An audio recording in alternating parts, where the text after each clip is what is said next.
আমাদের কিছু কিছু পরিবারবর্গর সদস্যদের আমরা হারিয়েছি। এখানে আসার সময় এই ছবিগুলো আমি দেখছিলাম। এই ছবিগুলো আপনারা অনেকে ছবিতে দেখেছেন, কিন্তু এগুলো আমার সব চাক্ষুষ দেখা। আমি একটা চাক্ষুষ সাক্ষী এই সমস্ত বর্বরতার। একটা জিনিস আমাদের সবসময় মনে রাখতে হবে,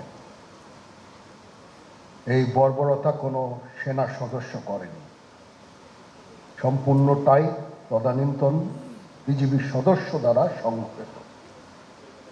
ফুল স্টপ। এখানে কোনো ইফ এবং বাট নাই। এখানে যদি ইফ এবং বাট আনেন, এই যে বিচারিক কার্যক্রম এতদিন ধরে হয়েছে, 16 বছর ধরে 17 বছর ধরে যারা জেলে আছে, যারা কনভিক্টেড, সেই বিচারিক প্রক্রিয়া ব্যাহত হবে। এই জিনিসটা আমাদের খুব পরিষ্কার করে মনে রাখার প্রয়োজন। এই বিচারিক প্রক্রিয়াকে নষ্ট করবেন না। যে সমস্ত সদস্য শাস্তি পেয়েছে তারা শাস্তি পাওয়ার যোগ্য। এখানে কোনো রাজনৈতিক নেতৃবৃন্দ এর মধ্যে উপস্থিত ছিল কিনা, ইনভলভ ছিল কিনা, বাইরের কোনো শক্তি এর মধ্যে ইনভলভ ছিল কিনা, সেটার জন্য কমিশন করা হয়েছে। কমিশনের চেয়ারম্যান এখানে আছেন, উনি এটা বের করবেন এবং আপনাদের জানাবেন। বটম লাইন হচ্ছে যে এই সমস্ত আমাদের এই চৌকস সেনার সদস্য যারা প্রাণ হারিয়েছেন, তারা প্রাণ হারিয়েছেন তদানীন্তন বিডিআর সদস্যদের গুলিতে। আমরা নিজেরা এই সমস্ত জিনিস নিয়ে অনেক ভিন্ন মত পোষণ করছি। কেউ কেউ এই জিনিসটাকে ভিন্ন খাতে প্রবাহিত করার চেষ্টা করছি। সেটা আমাদের জন্য মঙ্গলজনক হবে না। আজকে যদি আমার যে উপদেশ আমি কিছু দিয়ে যাব, সেটা যদি আপনারা গ্রহণ করেন, আপনারা লাভবান হবেন, আমি এটা আপনাদের নিশ্চিত করছি। আমরা নিজেরা ভেদাভেদ সৃষ্টি না করি, আমরা নিজেরা ইউনাইটেড থাকি। আমাদের মধ্যে যদি কোনো সমস্যা থেকে থাকে, কোনো ব্যত্যয় থেকে থাকে, কোনো গ্রিভান্সেস থেকে থাকে, সেটা আমরা আলোচনার মাধ্যমে সমাধান করব। এটার জন্য ডানে বায়ে দৌড়িয়ে কোনো লাভ হবে না, নিজের ক্ষতি ছাড়া কোনো লাভ হবে না। আমি আপনাদের এই জিনিসটা নিশ্চিত করে দিচ্ছি। কিছু কিছু সদস্যদের দাবি যে তারা 2009 সাল থেকে আজ পর্যন্ত বিভিন্ন শাস্তি পেয়েছেন। কেউ কেউ দায়ী করছেন যে তারা অযাচিতভাবে শাস্তি পেয়েছেন। এটার জন্য আমি একটা বোর্ড করে দিয়েছি, একজন লেফটেন্যান্ট জেনারেল সেই বোর্ডের সদস্য। প্রথম ফেজে 51 জন সদস্যর ব্যাপারে আমার কাছে রিকমেন্ডেশন নিয়ে এসেছে। তার রিকমেন্ডেশনের অধিকাংশই আমি গ্রহণ করেছি এবং আরও বেশি আমি দিয়েছি। নেভি এয়ারফোর্সও তাদের এই কার্যক্রম চালিয়ে যাচ্ছে। আমার স্ট্যান্ড পয়েন্ট হচ্ছে, যদি কেউ অপরাধ করে থাকে সেটার জন্য কোনো ছাড় হবে না, বিন্দু মাত্র ছাড় নাই। আমি আপনাদের পরিষ্কার করে দিচ্ছি, it is a discipline force. Discipline ফোর্সকে ডিসিপ্লিন থাকতে দেন। আজকে এই যে দেশের ক্রান্তি লগ্নে সমস্ত বাহিনী, সমস্ত অর্গানাইজেশন বিপর্যস্ত হয়ে পড়েছে। খালি সেনাবাহিনী টিকে আছে, বিমান বাহিনী টিকে আছে, নৌবাহিনী টিকে আছে। কেন? Because of discipline. তারপরেও আমি আমার অফিসারকে আদেশ দিয়েছি, যদি সামান্যতম কোনো সন্দেহের অবকাশ থাকে, কোনো কারোর বিরুদ্ধে যেই অ্যাকশন নেওয়া হয়েছে, অপরাধী কিনা যদি সামান্য কোনো সন্দেহের অবকাশ থাকে, সেটা তাদের ফেভারে যাবে। এটা হচ্ছে আমার ঢালাও নির্দেশ। সেই হিসাবে বিভিন্ন প্রস্তাব আমার কাছে এসেছে। কোনো কোনো প্রস্তাবে আমি আরও আমার নিজে থেকে যোগ করে আরও বেশি আমি দিয়েছি। এভাবে পর্যায়ক্রমে অফিসাররা অ্যাপিয়ার করবে, আসবে এবং তাদের এই জিনিসগুলো আমরা দেখব। দেখে যদি মনে হয় যে তাদেরকে করার অবকাশ আছে কিছু, অবশ্যই আমরা করব। এটা ন্যায় নীতিতে আমরা প্রতিষ্ঠিত থাকব ইনশাআল্লাহ। আপনারা কিছু মনে করবেন না, আজকে আমি একটু পরিষ্কার করে আমি কথা বলতে চাই। আপনাদের সবার হয়তো ভালো নাও লাগতে পারে, কিন্তু বিশ্বাস করেন আমার এটা যদি আপনারা গ্রহণ করেন, আপনারা লাভবান হবেন, কোনো ক্ষতি হবে না দেশের। আমার অন্য কোনো আকাঙ্ক্ষা নাই, আমার একটাই আকাঙ্ক্ষা, দেশ এবং জাতিটাকে একটা সুন্দর জায়গায় রেখে ছুটি করা। I had enough. For last 7-8 months I had enough. আমি চাই দেশ এবং জাতিকে একটা সুন্দর জায়গায় রেখে আমরা সেনানিবাসে ফেরত আসব।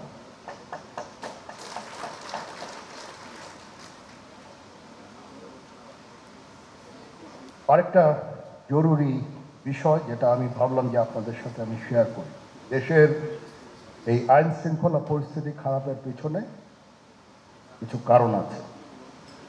প্রথম কারণটা হচ্ছে যে আমরা নিজেরা হানাহানির মধ্যে ব্যস্ত, একজন আরেকজনের বিরুদ্ধে বিষোদ্গারে ব্যস্ত। এটা একটা চমৎকার সুযোগ অপরাধীদের জন্য। যেহেতু আমরা একটা অরাজক পরিস্থিতির মধ্যে বিরাজ করছি, তারা খুব ভালোভাবেই জানে যে এই সময়ে যদি এই সমস্ত অপরাধ করা যায় তাহলে এখান থেকে পরিত্রাণ পাওয়া সম্ভব। সেই কারণে এই অপরাধগুলো হচ্ছে। আমরা যদি সংগঠিত থাকি, একত্রিত থাকি, তাহলে অবশ্যই এটা সম্মিলিতভাবে মোকাবেলা করা সম্ভব হবে। Police, RAB, BGB, PGFI, NSI এগুলো দেশের জন্য অত্যন্ত গুরুত্বপূর্ণ কাজ করেছে অতীতে। খারাপ কাজের সাথে অসংখ্য ভালো কাজ করেছে। আজকে যে দেশের স্থিতিশীলতা, দেশটাকে যে এত বছর স্থিতিশীল রাখা হয়েছে, এটার কারণ হচ্ছে এই সশস্ত্র বাহিনীর বহু সেনা সদস্য, সিভিলিয়ান সবাই মিলে এই অর্গানাইজেশনগুলোকে, অসামরিক সামরিক সবাই মিলে এই অর্গানাইজেশনগুলোকে এফেক্টিভ রেখেছে। সেই জন্য আজকে সুন্দর, এতদিন ধরে আমরা একটা সুন্দর পরিবেশ পেয়েছি। এর মধ্যে যারা কাজ করেছে, যদি অপরাধ করে থাকে সেটার শাস্তি হবে, অবশ্যই শাস্তি হতে হবে, না হলে এই জিনিস আবার ঘটবে। আমরা সেটাকে বন্ধ করতে চাই চিরতরে, কিন্তু তার আগে মনে রাখতে হবে আমরা এমনভাবে কাজটা করব এই সমস্ত অর্গানাইজেশনগুলো যেন আন্ডারমাইন না হয়। আজকে পুলিশ সদস্য কাজ করছে না, একটা বিশাল বড় কারণ হচ্ছে অনেকের বিরুদ্ধে মামলা, অনেকে জেলে। RAB, BGB, PGFI, NSI panic, বিভিন্ন দোষারোপ, গুম খুন ইত্যাদি তদন্ত চলছে। অবশ্যই তদন্ত হবে, দোষীদের বিচারের আওতায় আনতে হবে। এমনভাবে কাজটা করতে হবে যেন এই অর্গানাইজেশনগুলো আন্ডারমাইন না হয়। এই অর্গানাইজেশনগুলোকে যদি আন্ডারমাইন করে আপনারা মনে করেন যে দেশের শান্তি শৃঙ্খলা বিরাজ করবে, সবাই শান্তিতে থাকবেন, সেটা হবে না, সেটা সম্ভব না। আমি আপনাদের পরিষ্কার করে বলে দিচ্ছি, এই দেশের শান্তি শৃঙ্খলা রক্ষার দায়িত্ব খালি সেনাবাহিনীর না। 2 লক্ষ পুলিশ আছে, বিজিবি আছে, র্যাব আছে, আনসার বিডিপি আছে, আমার আছে হচ্ছে 30,000 সৈন্য। এদেরকে আমি এই যে একটা বিরাট ভয়েড, আমি এই 30,000 সৈন্য দিয়ে আমি কিভাবে এটা পূরণ করব? 30,000 থাকে, আবার 30,000 চলে যায় ক্যান্টনমেন্টে, আরো 30,000 আসে। এটা দিয়ে আমরা দিন রাত আমরা চেষ্টা করে যাচ্ছি। এখানে যে সমস্ত উচ্ছৃঙ্খল কাজ হয়েছে সেটা আমাদের নিজস্ব তৈরি। এটা আমাদের নিজস্ব ম্যানুফ্যাকচার, আমরা নিজস্ব এইগুলো তৈরি করেছি। এই বিপরীতমুখী কাজ করলে দেশে কখনো শান্তি শৃঙ্খলা আসবে না, এই জিনিসটা আপনাদের মনে রাখতে হবে।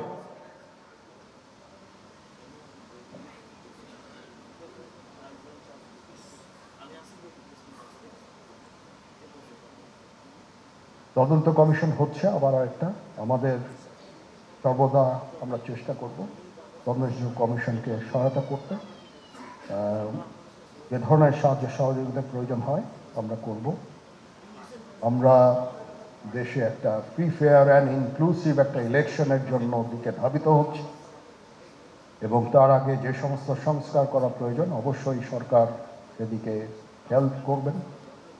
আমি যতবারই ডক্টর ইউনূসের সাথে কথা বলেছি, he completely agrees with me. There should be free, fair and inclusive election, and that election should be within December or close to that. যেটা আমি প্রথমেই বলেছিলাম যে 18 মাসের মধ্যে একটা ইলেকশন। আমার মনে হয় যে সরকার সেদিকেই ধাবিত হচ্ছে। ডক্টর ইউনূস যথাসাধ্য চেষ্টা করে যাচ্ছেন এই দেশটাকে ইউনাইটেড রাখতে, কাজ করে যাচ্ছেন উনি। ওনাকে আমাদের সাহায্য করতে হবে, উনি যেন সফল হতে পারেন সেদিকে আমরা সবাই চেষ্টা করব। আমরা একসাথে ইনশাআল্লাহ কাজ করে যাব। আজকে রাওয়ার চেয়ারম্যান মহোদয় আমাকে এখানে দাওয়াত দিয়েছেন।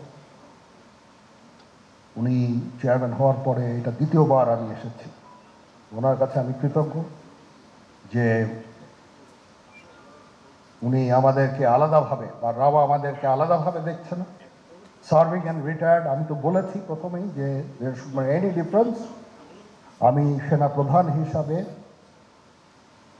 সার্ভিংদের প্রতি আমার যেই দায়িত্ব, রিটায়ার্ডদের প্রতি এই দায়িত্বের একই দায়িত্ব, সামান্যতম কম বেশি না। সেই চেষ্টা আমি করে যাচ্ছি আমাদের লিমিটেড রিসোর্সের মধ্যে।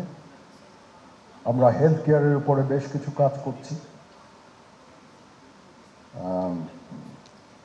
নিজস্ব কিছু মেডিকেল হসপিটাল করার চেষ্টা করছি, ক্লিনিক করার চেষ্টা করছি, এবং আপনারা আস্তে আস্তে এগুলোর ফল ইনশাল্লাহ পাবেন। আসেন আমরা নিজেদের মধ্যে মারামারি কাটাকাটি না করে আমরা ইউনাইট আওয়ারসেলফ, দেশ জাতি যেন একসাথে থাকতে পারি সেদিকে আমাদের কাজ করতে হবে। আমাদের মধ্যে মতের বিরোধ থাকতে পারে, চিন্তা চেতনার বিরোধ থাকতে পারে, কিন্তু দিন শেষে যেন আমরা সবাই দেশ এবং জাতির দিকে খেয়াল করে আমরা যেন এক থাকতে পারি। তাহলে এই দেশটা উন্নত হবে, এই দেশটা সঠিক পথে পরিচালিত হবে। না হলে আমরা আরো সমস্যার মধ্যে পড়তে যাব। বিশ্বাস করেন,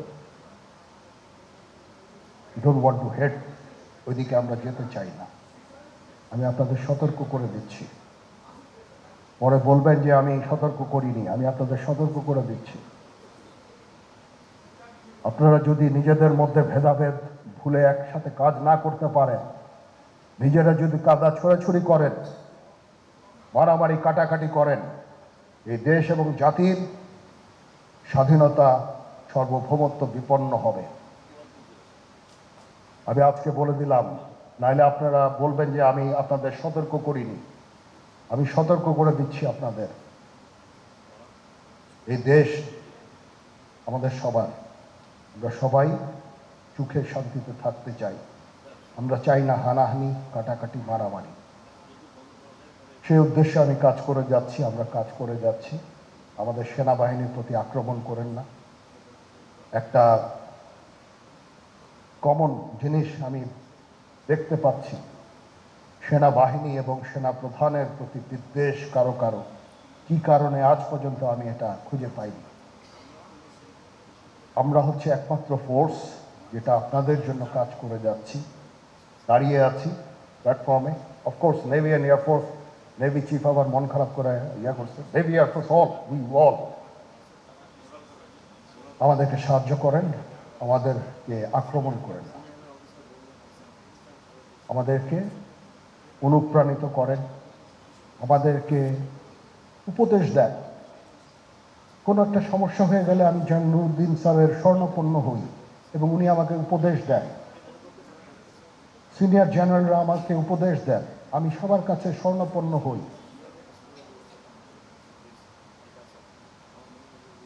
আমাদের প্রতি আক্রমণ করেন না, উপদেশ দেন। আমরা অবশ্যই ভালো উপদেশ গ্রহণ করব। আমরা একসাথে থাকতে চাই এবং দেশ এবং জাতিকে এগিয়ে নিয়ে যেতে চাই। সবাই ভালো থাকবেন। কর্নেল হকের প্রতি আন্তরিক কৃতজ্ঞতা। উনি আমাকে সুযোগ করে দিয়েছেন আজকে এখানে আপনাদের সাথে এসে কথা বলার জন্য। তো মন খুলেই কথা বললাম। এতদিন যে কথা মনের মধ্যে ছিল সবসময় প্রকাশ করতে পারি না, প্রকাশ করাও যায় না। আজকে প্রকাশ করে ফেললাম। আমি জানি না এখানে অনেক মিডিয়া আছে, মিডিয়া না থাকলেই মনে হয় ভালো হতো। সবার সামনে আমি আমার মনের কথাটা প্রকাশ করে ফেললাম। কাউকে যদি দুঃখ দিয়ে থাকি আমাকে ক্ষমা করবেন। চলেন, আসেন আমরা একসাথে কাজ করি, দেশ এবং জাতিকে একটা সুন্দর জায়গায় নিয়ে যাই। এখানেই আমাদের ছেলেমেয়েরা বাস করবে। তাদের জন্য এমন কোনো স্থান আমরা রেখে না যাই যেখানে হানাহানি, কাটাকাটি, মারামারি হবে। আমাদের পরবর্তী প্রজন্ম এই দেশে তাহলে থাকতে পারবে না। সবাই ভালো থাকবেন। আল্লাহ হাফেজ। আপনারা সবাই দাঁড়িয়ে একটু বক্তব্য রাখতে